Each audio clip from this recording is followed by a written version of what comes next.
I'm going to talk about silvopasture with a slightly different lens than what we've heard of this morning. We've had some hints about the value of shade, but I'm going to talk about sort of the integration of the grazing management and animal welfare.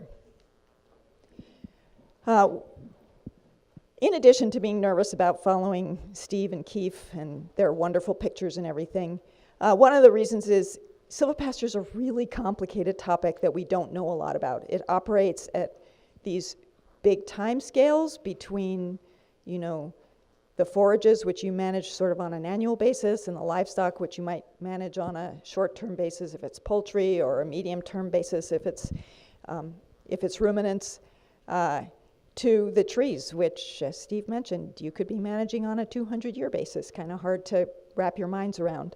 And also, it's highly variable. So here's just a couple of pictures. This is a spruce plantation that was converted to silvopasture. By the way, also using a SARE grant to test different forage establishment methods. Here's another silvopasture that a guy in northwestern Wisconsin has established by thinning out woods, sort of naturally grown woods. And here's a third example, a 25-year-old silvopasture that was planted in open pasture. So these three very different silvopasture things are going to have very different management. And so what I'm going to do is I'm going to talk about basically my experience with managing one little small research project that I'll describe. But I'm also going to kind of invite some of your experience, because there's a lot of knowledge in this room. All right.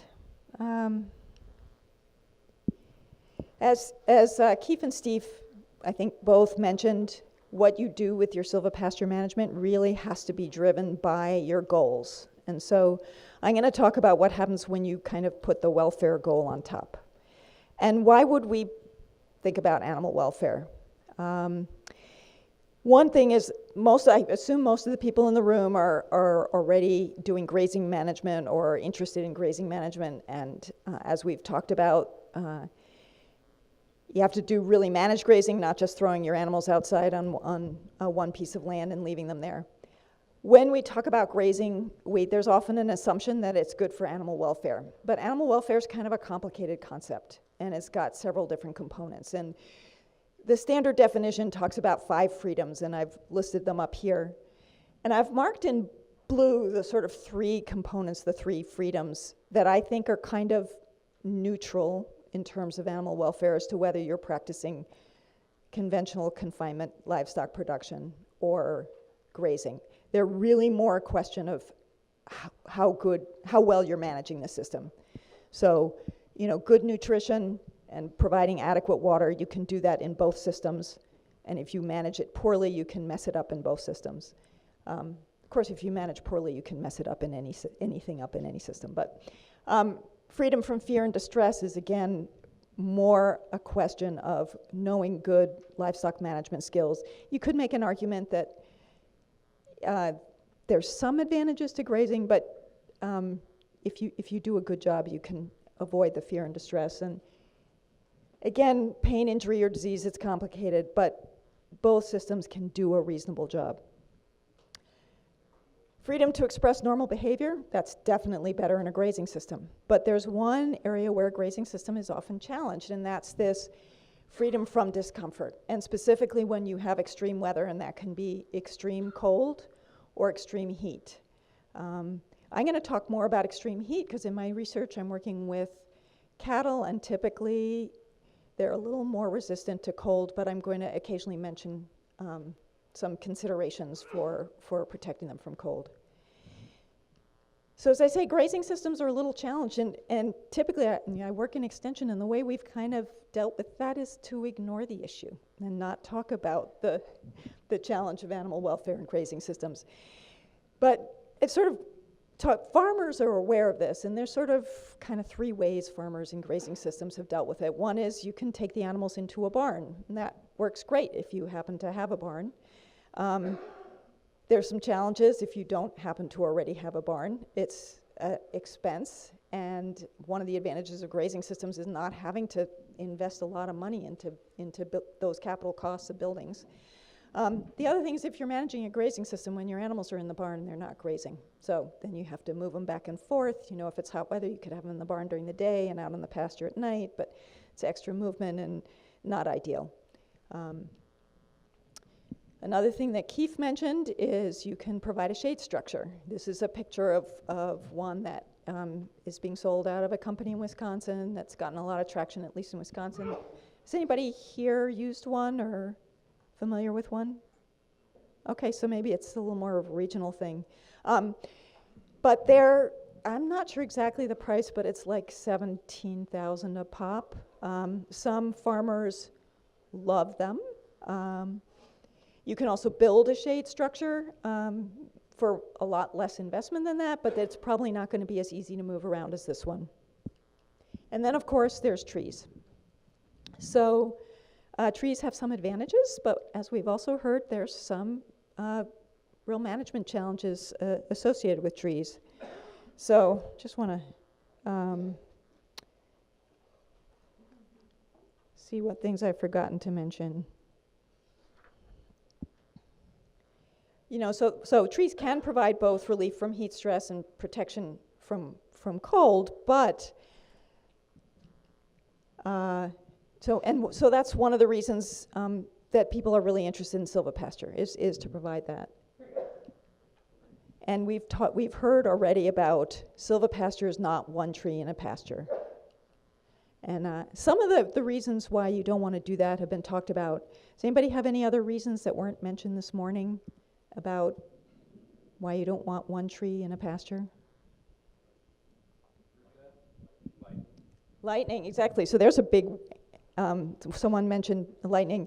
That's a big animal welfare issue if they all crowd under the tree in a lightning storm and you lose, 8, 10 more cows with one lightning strike. That's not good for your animal welfare or your production. Did someone have something else?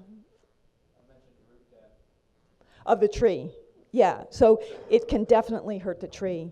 I've heard farmers talk about mastitis being spread because they're all crowded under the tree, they're all manuring under the tree, they're all laying down in that manure. So there's another disease issue.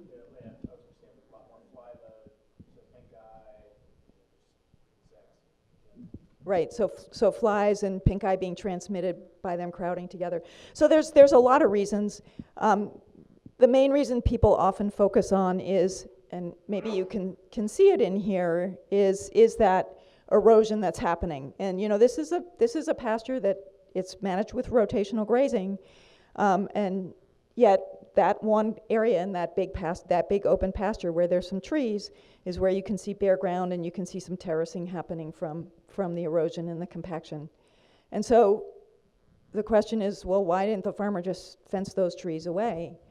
Well, because the farmer cares about the welfare, and they want their animals to have access to that shade. Here's some examples of what can happen when livestock are in woods, and I would say these are both not pictures of grazed woods. They're pictures of where people thought they were doing silvopasture. The one on the left is from my research plot. And you can actually see the fence line between the grazed woods and the silvopastures. The grass is on the right. And I'll talk more about this. This is one of the areas where they really liked to go hang out. And it looks terrible. It's not a huge disaster because it's a small area, but those animals were only on that plot for less than 3 days. So those woodland soils are pretty vulnerable. The one on the right, again, they were pigs. They were rotated through fairly quickly, but still they tore up the soil enough that there was a big erosion problem when there was a big rainstorm. So our challenge when we're doing this is, how do we provide shade or shelter for our livestock, but at the same time protect soil and water quality, provide good forage, minimize damage to the trees, and maintain animal health. I'm not going to go into this, but it's something I've been thinking about a little bit, is There's also, I've been focused a lot on the thermal comfort part, the protecting them from heat stress and maybe secondarily from cold stress. There's something that is typically talked about as a behavior problem. Will the animals rub on the trees and damage the trees? But when you turn that around, when you turn your thinking around, that rubbing behavior tells you that's also a welfare thing. They're looking for somewhere to scratch. And so it might be something to think about is leaving scratching resources in your silvopasture. And if there's a way, you can figure out, and I don't have the answers to that, but that's another welfare benefit that you might provide either through shrubs or trees. And Steve mentioned, and I think he'll go into it more tomorrow, the medicinal or nutritional benefits of increasing the different forage diversity.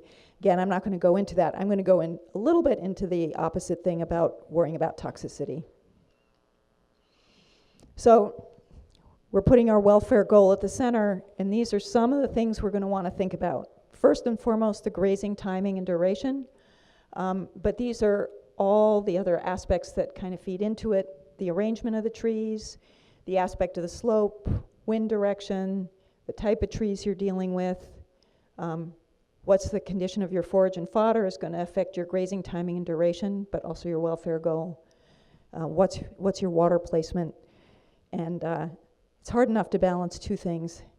It's really hard to balance these and maybe some other considerations we haven't thought about. All right, so just a little overview of my research. It's in southwestern Wisconsin, so you can sort of see the approximate area. And there were two overriding research questions, and one is, what is the value of shade? Because one of the things is there's a lot of research from the southern part of the country talking about how valuable shade is, how if animals have excessive heat stress, they have production losses. But the conventional wisdom has often been, well, Wisconsin's in the north, we really don't have to worry about it. And it never gets hot there. So one of the things we're looking at is there a value even if we're in Wisconsin, even if we're in the North Country? And then how does silvopasture management, does it protect the soils and water quality? Because that's what we're hoping, that it's different from woodland grazing. So we had 4 treatments. We had an open pasture treatment, and that was kind of the control for the animal welfare part of the study.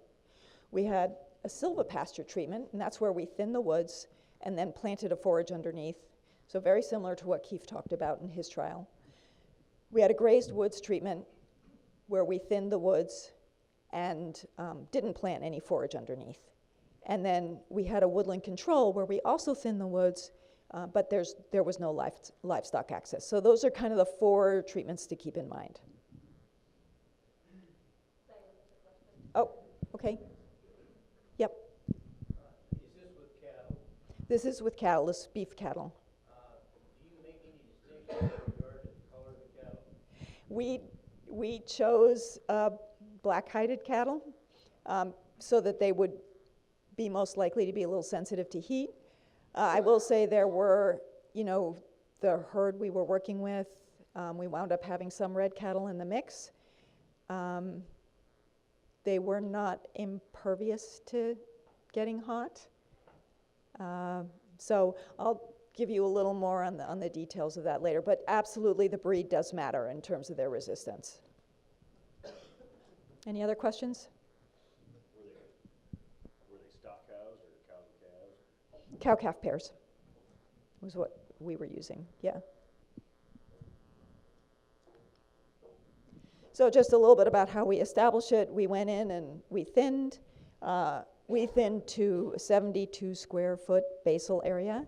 One of the first lessons I will say that I've learned from there, and it's really interesting because I'm going to talk about the opposite lesson of what Steve talked about with his friend Brett, is that using just basal area is not really a good metric because basal area is not really going to tell you what the canopy cover is unless you have a consistent diameter for the trees, and then you can work out between basal area and diameter what your canopy coverage is going to be. And we didn't thin hard enough, so that affected our forage growth, and we didn't have as I'll show on the next slide, anywhere near to 50% open, open sky in our area. We used the opposite philosophy. We thought, well, we can always go in and thin. We had a lot of white ash. We thought they're going to die on us. We did get some tree breakage, and we did get some white ash dying, but we got the canopy growth was more than fast enough to make up for it in our situation. Now, we didn't have a tornado. So that's kind of what it looks like, and I'd say you want at least twice as much sky in there as what that is.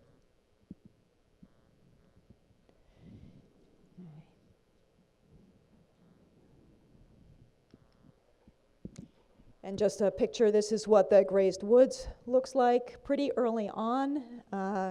Now that vegetation is a lot taller, except maybe right after the cattle go through. And that's what the silvopasture looks like. And you can probably see that forage is not near as dense as I would like, and I attribute that to the canopy being too dense. So the way we had our paddocks set up, let's see if I can make the laser pointer work. So you can see sort of this area that's darker is the little woodlot that we were working with. And then the way our paddocks were set up is we had these treatments, and then the cows could walk from this open pasture. This is the silvopasture treatment. So they had like 2/3 or 3/4 open pasture, and they could walk in and out of the silvopasture, at will. The cows in the grazed woods could walk in and out of the grazed woods at will, but they also had a lot of open pasture. And then you can see in the open pasture, they're fenced off. So we had 4 replications of that. This was useful for our research because one of the things we wanted to see is where did they choose to go. So in welfare research, one of the things you do to figure out welfare is you give them 2 different options and say, which option do you like better? In this situation, it wasn't that they liked one option better than the other. They liked having both options, right? They didn't spend all their time in one. They didn't spend all their time in the other. They liked being able to move back and forth.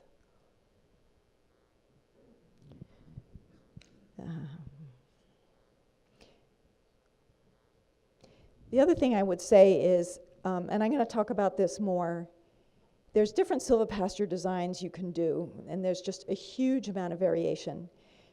One design is to have both open pasture and silvopasture.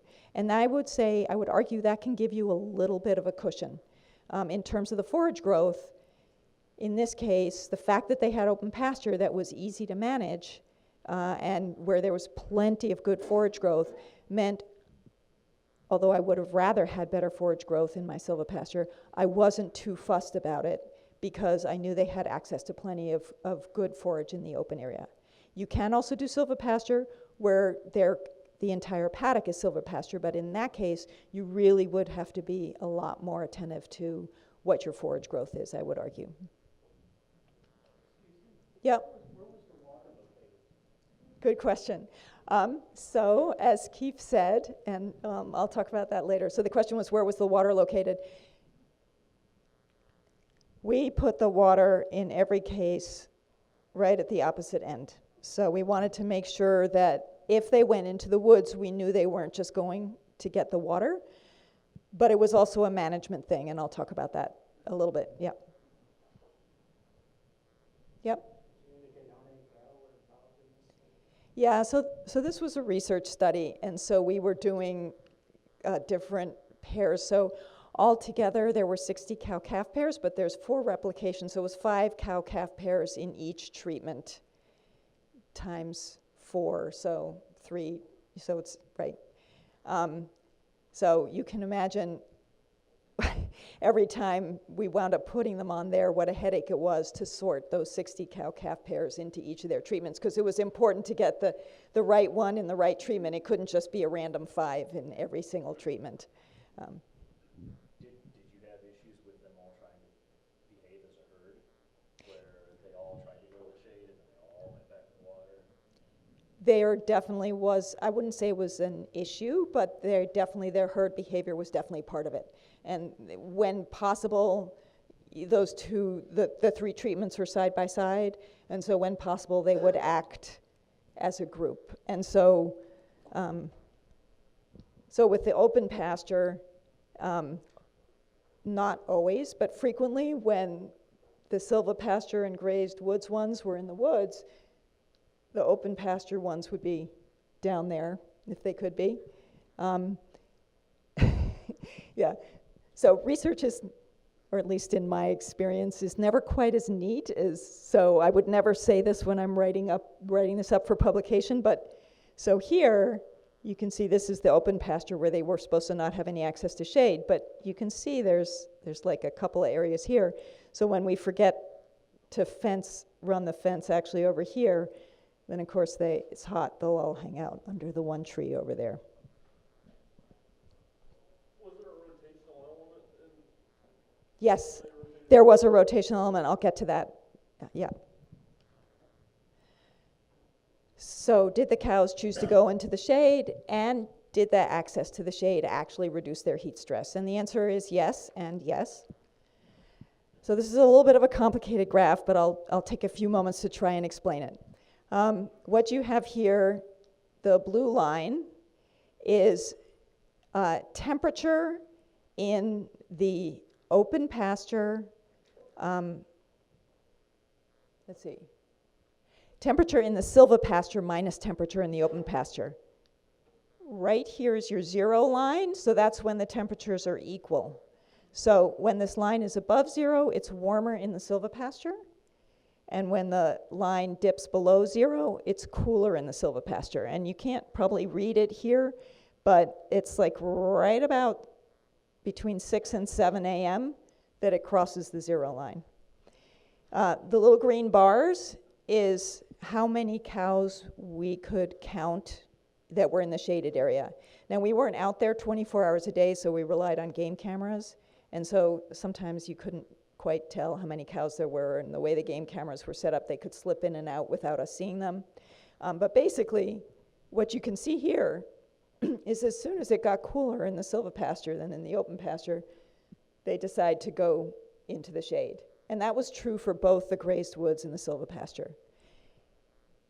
And they use it, they're not in there solidly for all that time, but they go in and out. They might go out, get a drink of water, they might go out and graze for a little while, but they're definitely using the shade up until like around between 3 and 4:30. And then, regardless of the fact that it's cooler in the woods, they all decided it was time for dinner. And they went out to the open pasture and started doing serious grazing. And that was kind of a pattern we saw. What time of the year was this? Like in July, August? This was July and August when this pattern was done. Yeah, and I'll talk a little bit more about that too. One of the reasons I think this is interesting is, to me, it demonstrates that they're not going into the woods for random reasons and curiosity. They did do a little bit of that. Now, sometimes the game camera would catch one of them walking into the woods in 2 a.m. when who knows why a cow was going in there. But their overall pattern was, as soon as it's cooler in the woods, they go into the woods. So they're doing that for thermal comfort. It's not just random behavior about when they're going into the woods.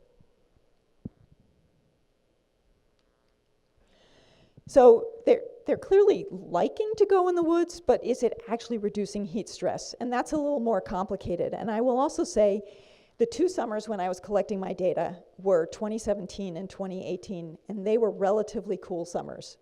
In 2017, there was not a single day that in July or August that went above the temperature humidity index threshold that we had set, and I'll go into that a little more in a little bit. But we went out and we observed the cows, we observed their behavior and looked at how much they were panting and whether they got to a more heat-stressed type of thing, like opening their mouths and panting or drooling. And so we did find that even though it was a cool summer, we saw definitely more signs of heat stress in the cows who were in the open pasture and didn't have access to shade. Did that translate to a production difference? No, not in our case. Now, I would argue that in our case, the reason was because they could only be there 3 times at most during the summer, giving those silvopasture paddocks enough of a rest period, and 3 times for between 2 and 3 days at a stretch. This is a little bit of a broader view of the farm, and you can see that, whoops, no. So these are the shaded paddocks. And so you can see there's just a lot more open pasture that was available than silvopasture. So that's one of the things I'm going to want to focus on, because I think that's going to be the case, at least at the outset in most farms, that you're going to have a lot more open pasture. And so if you're managing for animal welfare, you're going to have to think strategically about how to make use of the small area of silvopasture that you have. So anyway, I think we didn't see a production gain because they were only out there for a short time, and then the rest of the time, there was plenty of time for compensatory gain to make up for it. The summers were cool. We didn't have any extreme weather events. I was doing some pilot work the summer before in 2016, and Steve mentioned that that was a summer with a little more extreme drought and heat, and I wasn't yet collecting this heat stress data. I did have one cow die in the open pasture, and the vet couldn't find any cause other than heat stress. It's not definitive, it's one cow, it's no statistical significance, but there it is. And there's a lot of other behavior that's not stuff that can show up in a research paper, but when the fence goes down, it's not the silvopasture cows that cross to the open pasture. It's the open pasture cows that cross into the silvopasture and walk into the woods. And the cows slipping under the fence, again, they're mostly going out and looking for shade. Did you do anything to measure wind velocities of the different surfaces? Excellent question. I did not measure wind velocity, but it's definitely a factor, and I will talk about that a little bit too. Yep, very important.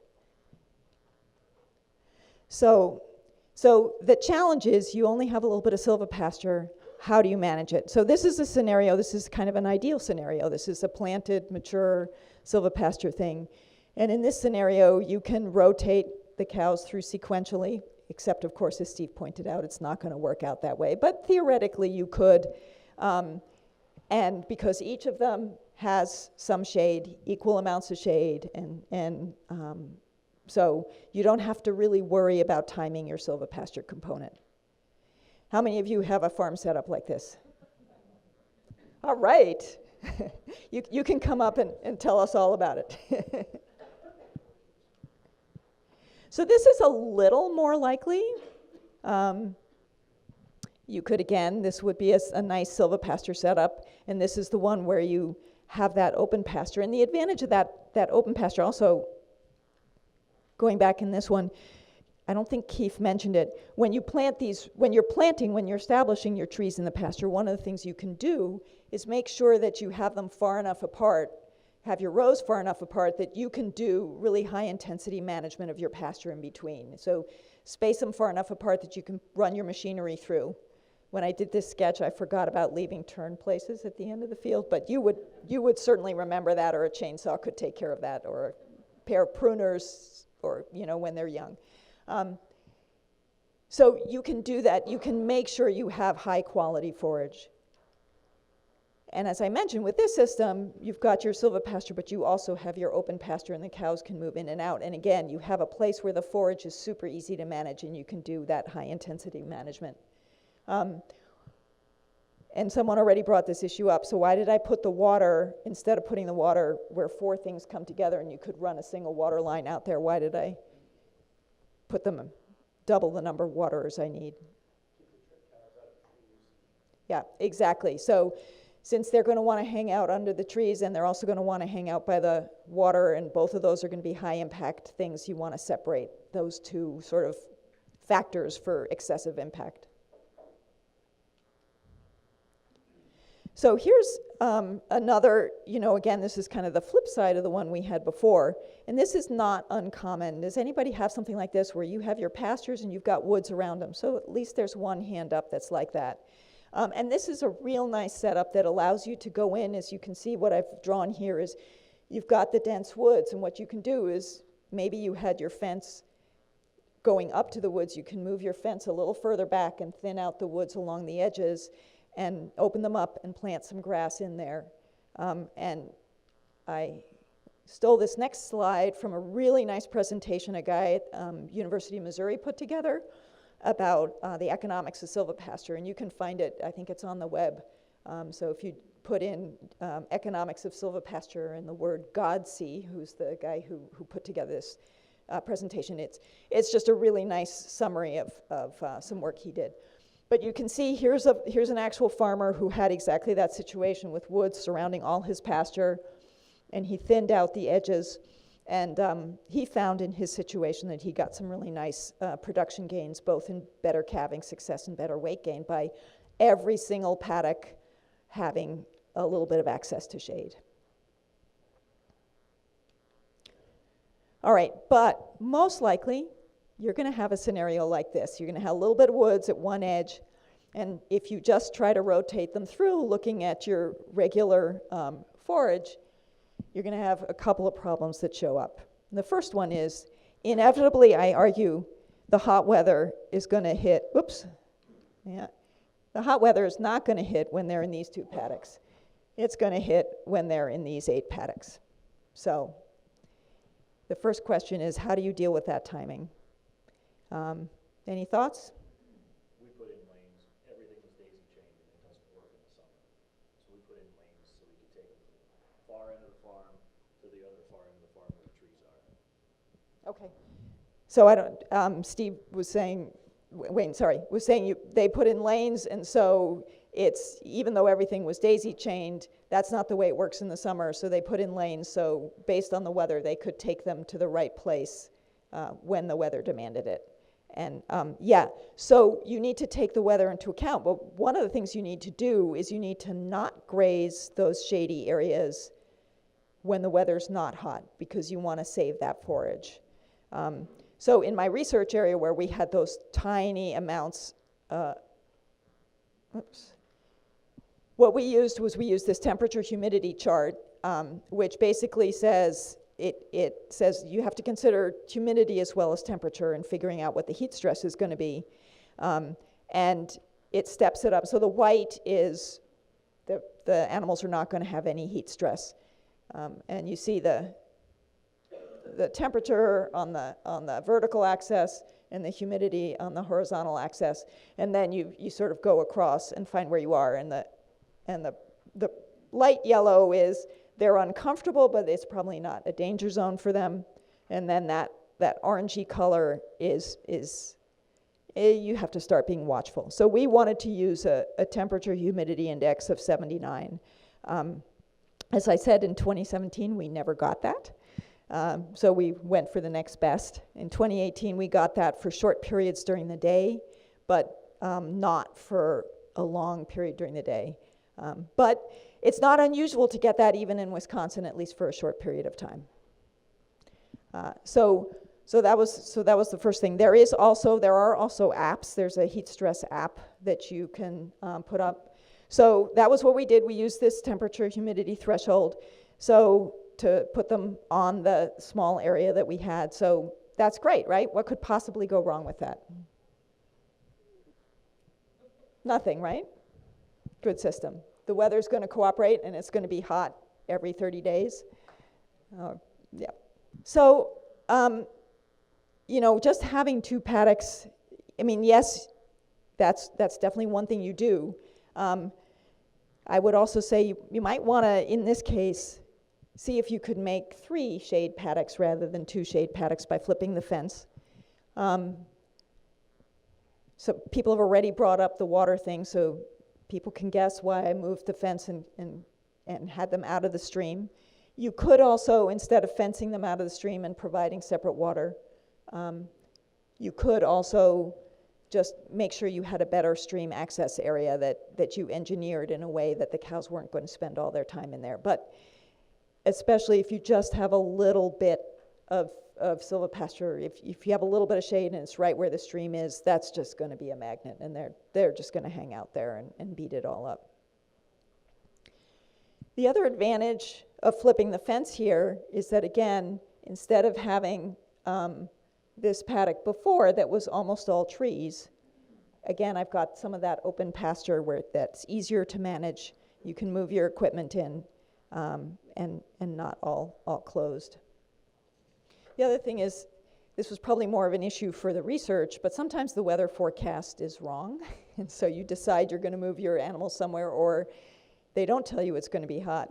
It's a little more of a problem when you have to sort 60 cows into groups of 5 and specific cows. But, it can even happen in another situation where you were planning something else. So the business of, I'm going to go back. The business of having all your trees in one area, if you have to wind up rotating them back too soon, could be particularly of concern if you have toxic species. Because you're not, it's that woodland area, you might have toxic species coming in. So it's really, that's a real advantage to having this open pasture, because you know what the forage situation is, it's more easily managed.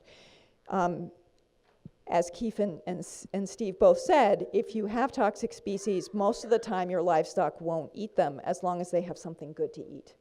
But if you're running them back because you don't have enough shaded area and you're running them back there too soon and the forage hasn't regrown enough, that's an area of concern. So having that open forage area is beneficial.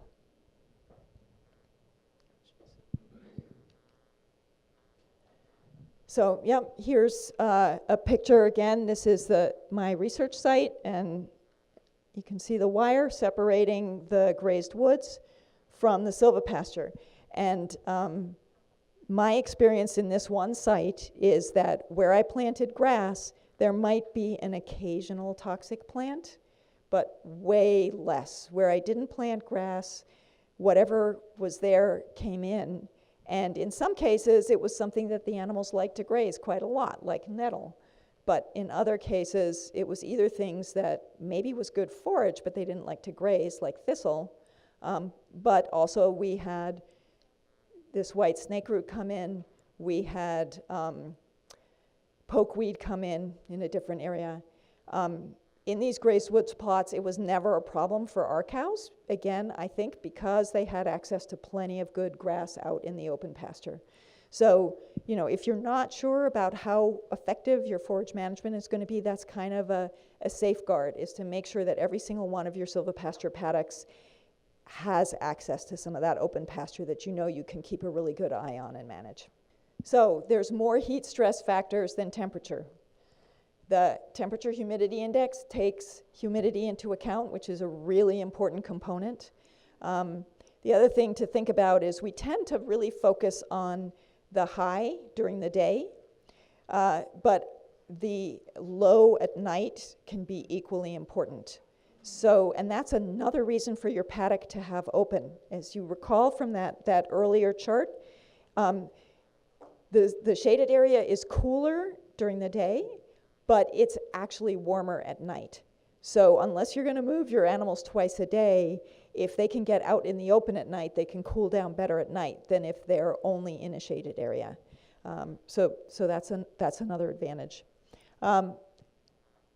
So how the trees cool two ways. The big one is that they block the radiation, and that would be the same for, if you just had a shade structure. They actually also drop the temperature because they're transpiring. It's like they're sweating for you. So they're making all that water evaporate, and that's taking heat out of the air. But they tend to raise the humidity a little bit, especially if they're dense. So that's another reason where there's this how much you thin the trees can be really important. And then they can block the wind. Blocking the wind is a great thing in the winter if you're trying to shelter them from wind and from cold stress. And that's where you'd want to have some evergreen species. But in the summer, it's counterproductive. So one of the things that happened in my site is that what they particularly loved was the edge, the Silvopasture edge, because they got the shade and they got the wind. So this is the edge at the beginning of the summer, this summer. And this is the edge at the beginning of the third grazing, the beginning of the third grazing. So it's after they've been on there a total of 6 days. 3 days in June, 3 days in July.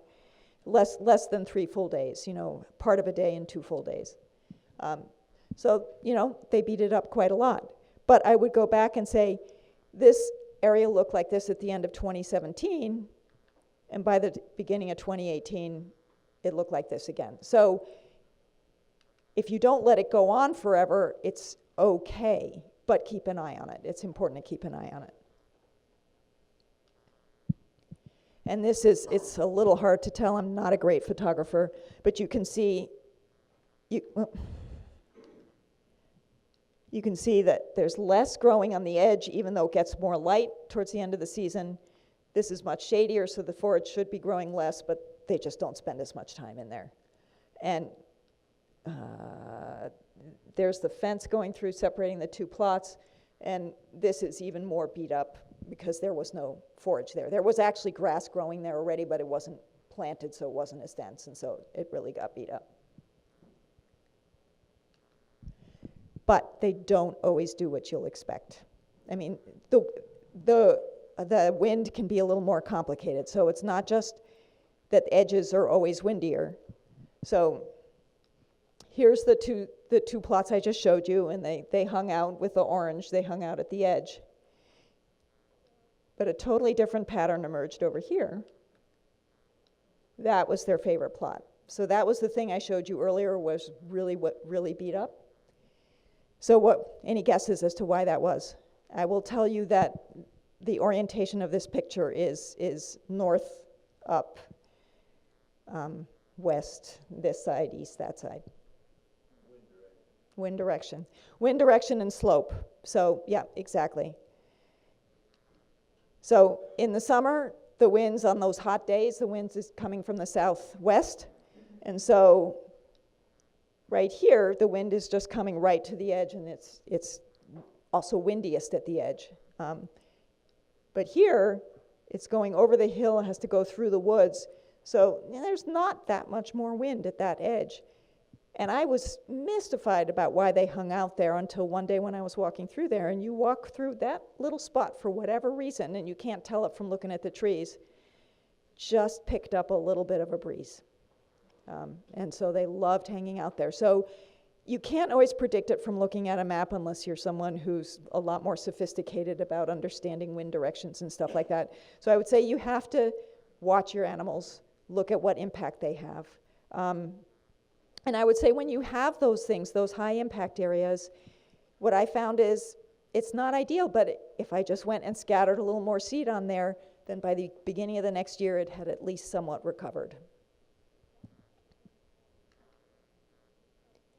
So going back to this one, the advantage of this, and something you might want to think about, there's a lot of things to think about, and they may point in different directions, but this is nice because it'll allow that southwest wind to come through, and it'll block that northwest wind a little bit. So it's another thing to think about, in addition to where are your contours, where's your water, what's your access. If you have the luxury, after thinking about all those other factors, think about wind direction. So, since this is kind of the idealized scenario, ideally, in this scenario, would it be better to do twin rows of trees rather than a single row of trees in order to maximize the microclimate? Great question. And a complicated question. So he asked whether is it better to do double rows of trees rather than single rows of trees. And I think that depends on it depends on what your goals are. So from a welfare perspective, if your goal is alleviating heat stress, yeah, I think a double row of trees would be great. You could get a little bit more shade in the middle. There'd still be a huge amount of edge. And yeah, a double row would probably also be better for wind protection in the winter.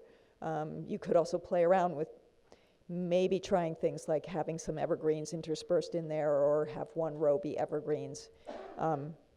Or maybe rather than one of a double row being evergreens, just have one row be evergreens, so that there's some places where they can get out of the wind and that that. It's also twice as many trees to plant and manage. But yeah, so there would be a lot of arguments, and it's taking up twice as much space in your pasture, and so there's less light hitting that forage. Again, it's always a trade-off between maximizing your forage growth and maximizing the heat relief. And so that's kind of a decision that you would have to make. But yeah, from a welfare perspective, it would be great to have double rows of trees. And maybe even depending on what your goals for your trees are, it might be a great thing to have 3 rows of trees. Then you might have the center ones actually exhibit some timber quality and not be too branchy.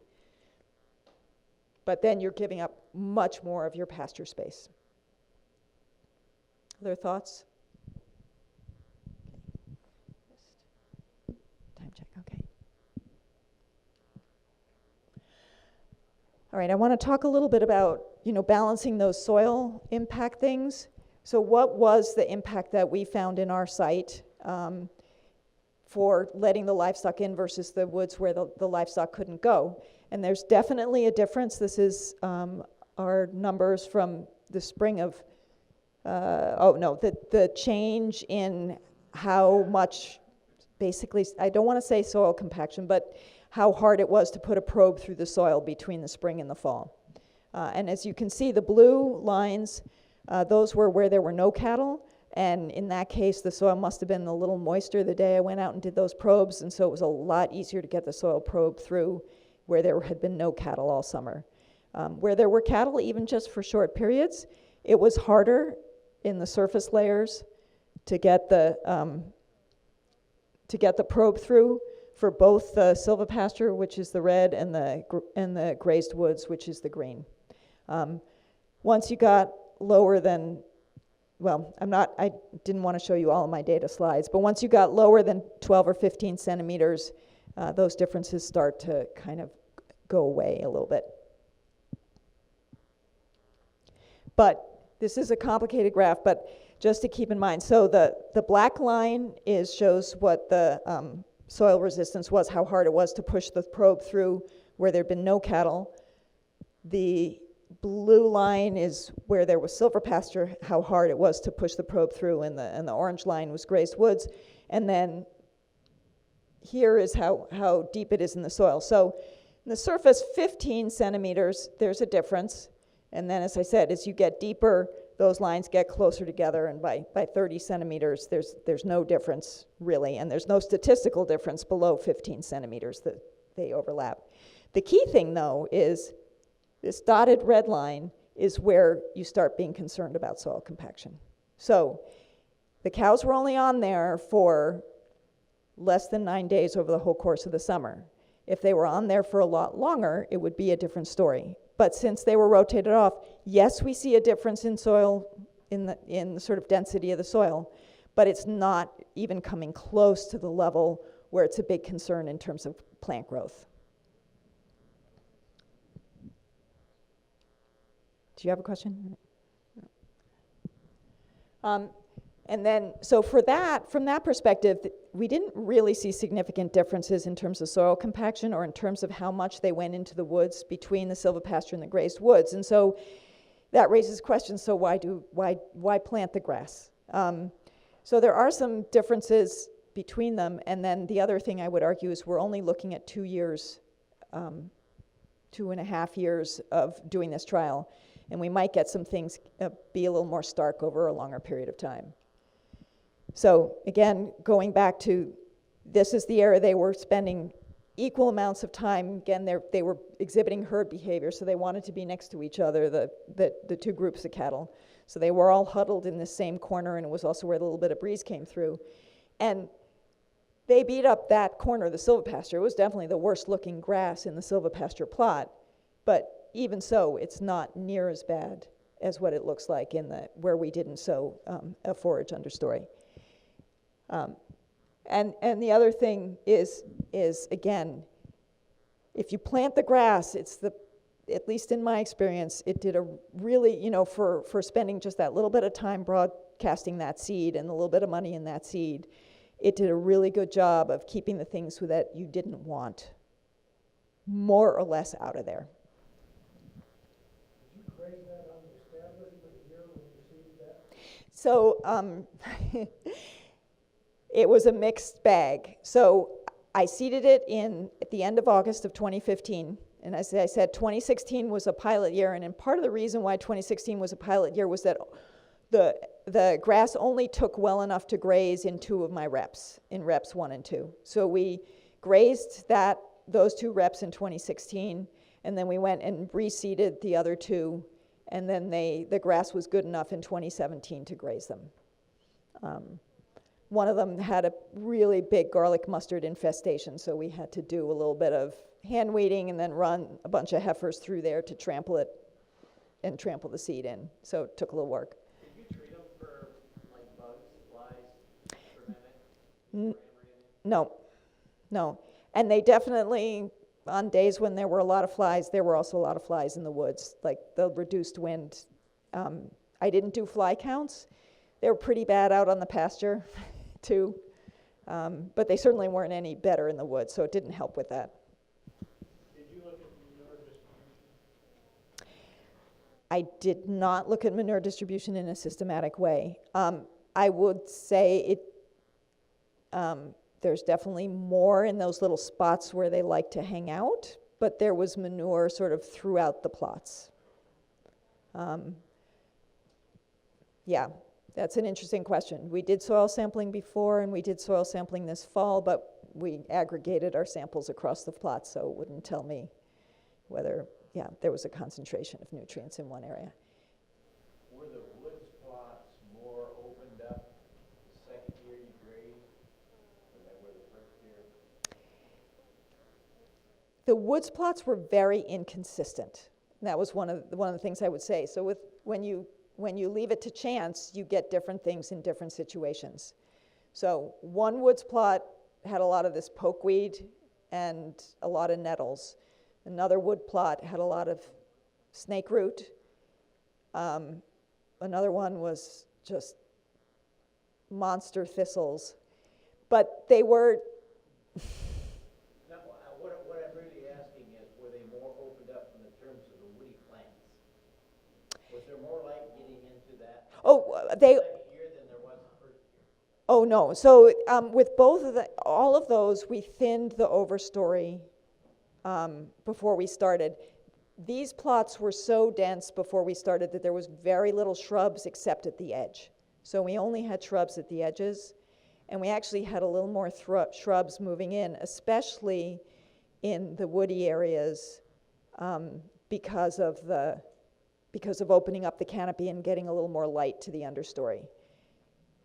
Our experience in terms of what they grazed is they maybe nibbled at the thorny things, like the multiflora rose and the gooseberries we had. Most of the time they ignored the honeysuckle, and then every once in a while they would really strip the honeysuckle. So I guess what I'm really asking is the larger animals in a dense population, were they knocking down the woody material? So we only had the 5 cow-calf pairs. We were, and as I said, they had plenty of access to the open pasture. So we weren't doing anything like Greg Judy. So that wasn't our management goal, and we weren't seeing that. Yeah, you'd have to manage differently to see that kind of effect. Was there any weed control done on any of that? No, so we didn't do any weed control except at the outset. So as I said, there were a lot of shrubs right at the edge. We did hand prune the shrubs enough so that it wouldn't be a complete barrier for the cows to go in. And other than that, the only weed control was to plant grass seed.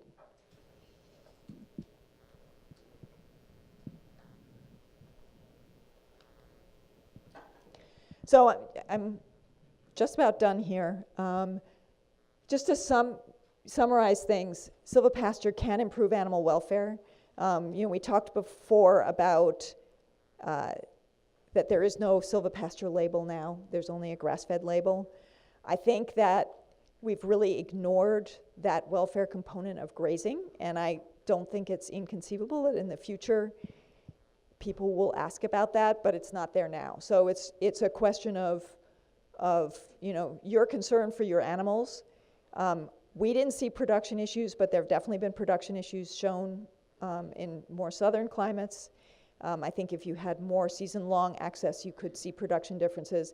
And in cases of really extreme weather, which we didn't see in the 2 years we were doing research. The critical thing is managing grazing timing. You all know that. There's some creative things you can do. Maintaining good forages, and you can do that within your silvopasture thing, but also maintaining an open area of forage that they can move in and out of can be just easier from a management perspective to do that than when they're random trees. Just go ahead and reseed those high traffic areas. If you're seeing a bare spot, just go throw some seed or roll out a bale and have them do some winter grazing there maybe. And managing the shade, it's a delicate balance between shady enough to cool the animals down, but not so shady that the forage can't grow. And ensure that the animals always have access to good forage. There's a horror story that I just heard from a farmer in Wisconsin where the calves got into the silvopasture after it had been grazed, so the good grass was gone, and the calves got in there and then couldn't figure out how to get out, and they grazed bracken fern, and he lost 10 calves. So it shouldn't happen, but if several things go wrong, it can happen. I'm not doing this research by myself. I've had a huge amount of help from a lot of people. The professors who are helping me, my awesome summer interns, the people at the station, and just open it up for discussion and questions.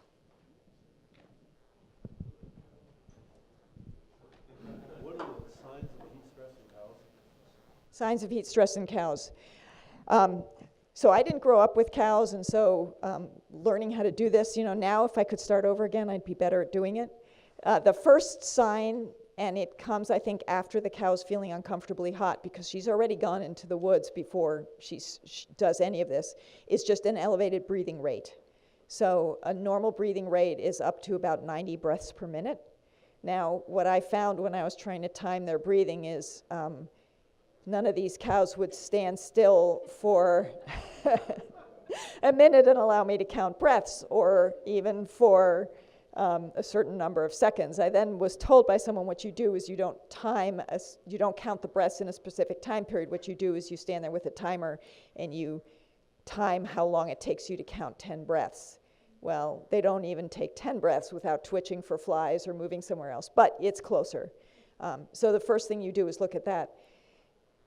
Kind of what I'd use to cheat is if you can see them breathing, they're probably panting. They're probably breathing at an elevated rate.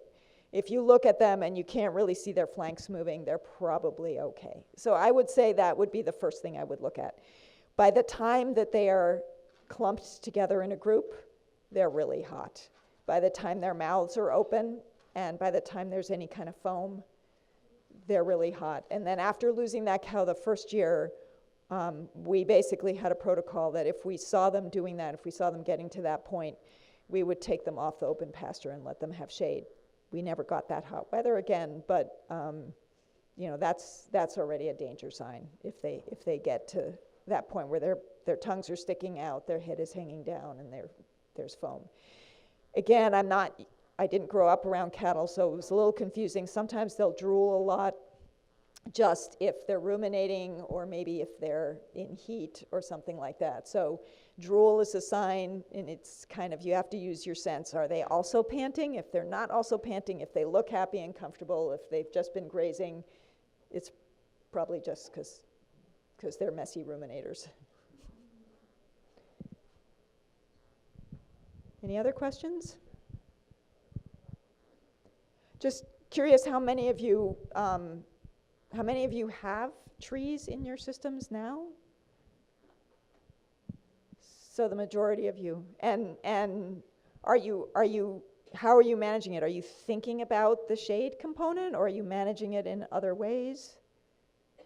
I'm seeing one head nod. How many people are using their trees specifically for keeping the animals cool?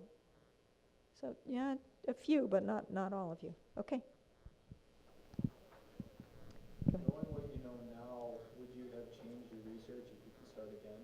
Oh yeah. There's a bunch of stuff I spent a lot of time collecting that I probably wouldn't do, and other things I would do differently. And I've already just been the last week writing a grant to do some stuff with someone else to try to actually measure runoff, which I couldn't figure out how to do. So measuring the soil compaction is all very well and good, but our real concern is usually what's the water quality, what's the erosion and runoff, and so we're trying to figure out a way to measure that, which is expensive and complicated. I think knowing what I know now, keeping all those cow groups separate, was a huge headache for the research station, and we didn't see any production differences. So given that we didn't see any production differences, maybe that was wasted labor, but we wouldn't have been able to know that. So in terms of design, it would have been lovely to have enough design that they could have access to shade all season long. That would have been really, really nice. But we didn't have enough wooded area. I'm going to take a couple of seconds to look and see what things I missed in my notes.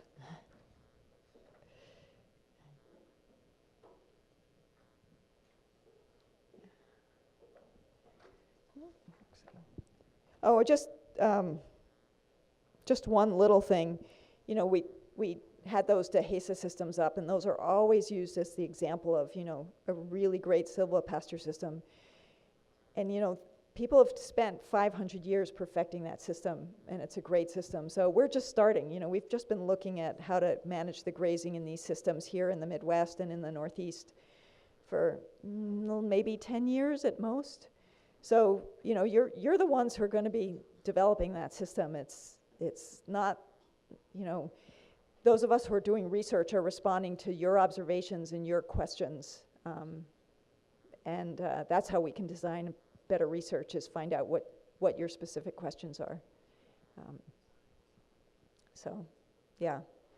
And one of the things Keith talked about in terms of what forages do you plant, and that's another question that comes up. Orchard grass in our site was the one that definitely did the best. One of the things people have spent some time talking about is forage quality in silvopasture versus out in the open. And a lot of the research says, you get that higher quality. And then other research says, no, you don't. We did some forage quality testing, and we did not find higher quality in our silvopasture. One of the things is there's different grasses growing in our silvopasture than out in the open, because it's mostly orchard grass, and in some cases a little bit more mature because we were waiting until it was the right time to graze it.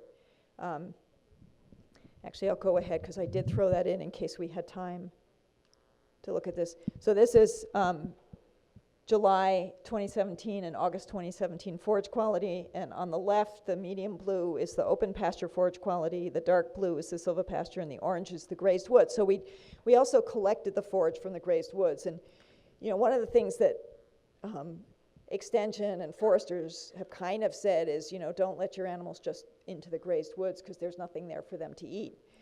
Well, in this site, again, within the first 2 years after we established it, there still was stuff for them to eat, and there was basically the same amount of stuff for them to eat as in the silvopasture and comparable forage quality. And it was good enough for beef nutrition. I wouldn't be good enough for a lactating dairy cow. But again, my sense is, and I don't have quantitative data on this, that over time, as the cows selectively graze the things they want, and those other things you don't want are in there, those are going to take over if you're not actually actively managing your forage layer. So this could be a way that farmers kind of get drawn into thinking, yeah, there's plenty of nutrition there for the first year or two, and then maybe you stop observing it quite as closely, and then over time is when those problems might emerge. Any other questions? Megan? No? All right, well, thank you. You've been a great audience.